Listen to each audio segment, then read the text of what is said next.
Congratulo com o senador Cristóvão Buarque a preocupação, ele que tem sido um baluarte na defesa dos servidores públicos e principalmente os professores, que tem tudo a ver com a sua principal bandeira, que é a defesa da educação. Eu me lembro que durante a minha fase como professor de ensino médio, era uma época de hiperinflação, e por muitas vezes eu não conseguia entender como nós estávamos na rua lutando por melhores salários e os policiais militares que estavam na mesma situação baixavam o pau na gente. Mas era questão de hierarquia, a gente entendia. Mas é de se lamentar que a gente ainda tenha essa dificuldade. Esperamos que essa crise possa passar logo e os governos estaduais possam pagar os salários que essa categoria nobre merece.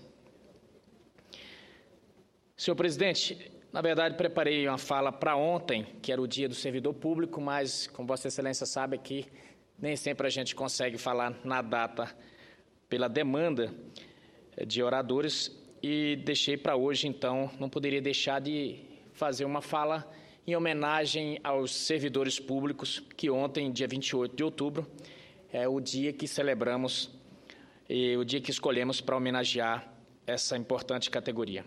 Essa data tem um significado especial para mim, senhor presidente.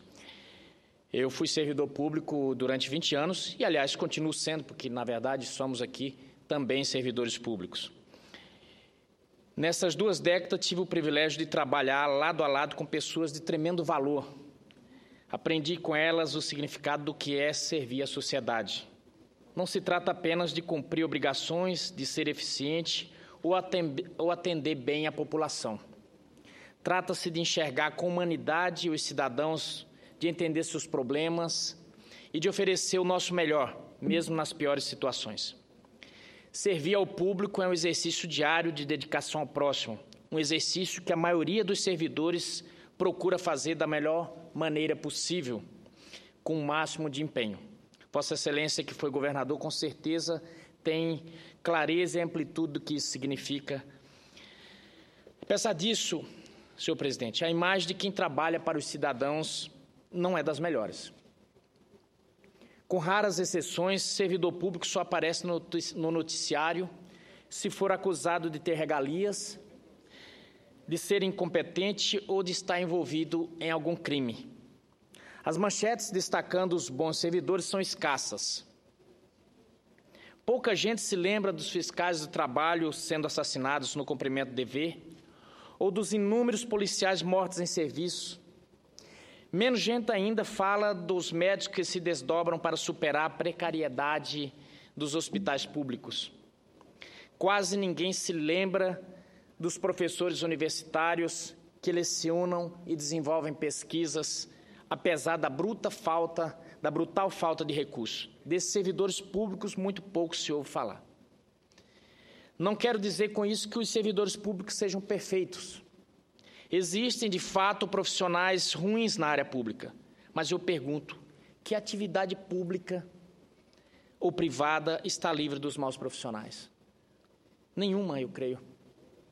Afirmo sem receio de errar, a imagem que a sociedade tem dos servidores públicos está distorcida. Os agentes públicos ruins são as exceções, os bons servidores são a regra.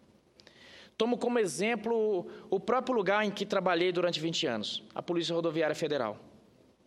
Lá nos Rincões de Mato Grosso, a Polícia Rodoviária Federal faz o seu trabalho. Em maio deste ano, agentes da PRF apreenderam mais de 350 quilos de cocaína perto da minha querida Rondonópolis. Numa ação meticulosa, evitaram que esse veneno chegasse aos nossos jovens e salvaram, sabe-se lá quantas vidas. Por sinal, os policiais rodoviários salvam muitas vidas todos os dias, ao fiscalizar as rodovias brasileiras. São homens e mulheres que tiram leite de pedra para fazer um bom trabalho, pois operam com efetivo reduzido. A PRF deveria ter 20 mil agentes para cobrir mais de 70 mil quilômetros de rodovias federais, mas só dispõe de cerca da metade desse efetivo. E aproveito esse pronunciamento para recorrer à sensibilidade do ministro do Planejamento, Nelson Barbosa. Eu, o senador Paulo Rocha, juntamente com o deputado federal Valteni, estivemos há cerca de uns 20 dias com ele, e ele se mostrou muito receptivo à contratação dos aprovados no concurso da Polícia Rodoviária Federal, mas que estavam no cadastro de reserva. Recentemente, fiquei sabendo de uma notícia, embora oficiosa ainda, de que optou pelo indeferimento. Esperamos que ele possa rever essa ação, porque, principalmente para o estado de Mato Grosso, isso vai ser uma lástima se acontecer. Assim, quando ocorre algum contratempo nas estradas, senhor presidente, os policiais rodoviários são acusados de ineficiência, de lentidão no atendimento. Na maioria das vezes, quem reclama não sabe da falta de pessoal para realizar o trabalho. No sentido de recompor os quadros daquela corporação, defendi em fevereiro a convocação dos mais aprovados no último concurso da PRF. Se a tal chamada ocorresse, amenizaria a situação, ainda que não resolvesse o problema. Daí, senhor presidente, meu apelo para que essa posição seja revista o quanto antes. O cenário que se vê na Polícia Rodoviária Federal se repete Brasil afora. As pessoas reclamam dos servidores públicos, mas não sabem que eles fazem o máximo com o mínimo de recurso. Por causa disso, hoje existe pouca gente para defender os servidores, mas uma multidão para jogar pedras neles. As vítimas mais recentes dessas pedradas, senhoras e senhores, são os servidores do Poder Judiciário. E um de seus principais agressores tem sido o governo. Com o veto ao reajuste salarial aprovado pelo Congresso em junho deste ano, é um projeto que tinha sido enviado pelo próprio governo. Não trago novidade ao falar desse assunto, mas não posso deixar passar a injustiça que vem sendo cometida contra aqueles trabalhadores.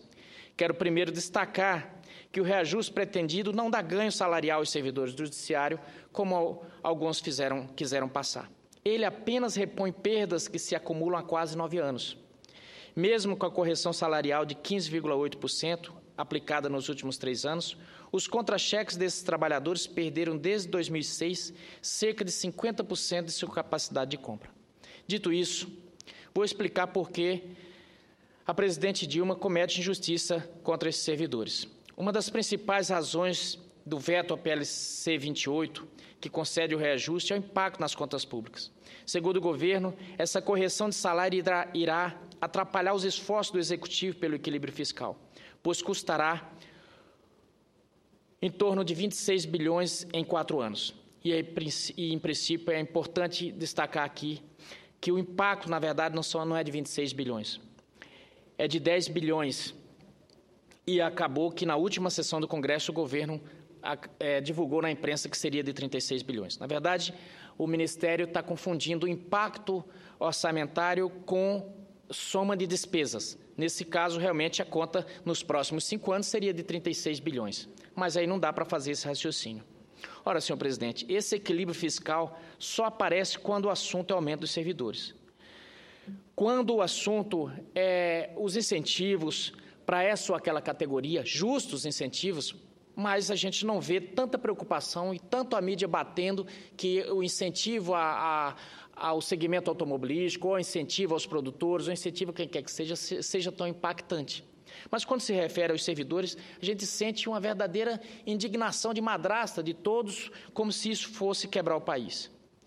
Há que se ressaltar aqui que pelo governo, ou apesar do governo, independente de a que partido ele pertença, o país anda é por causa desses servidores públicos. E já concluindo, senhor presidente. A presidente vetou o reajuste por ele custar, segundo o governo, quase 36 bilhões em 5 anos, mas liberou os 260 bilhões de reais em empréstimos subsidiados em seu primeiro mandato, dinheiro que poderia ampliar os investimentos produtivos no Brasil, mas que acabou trazendo os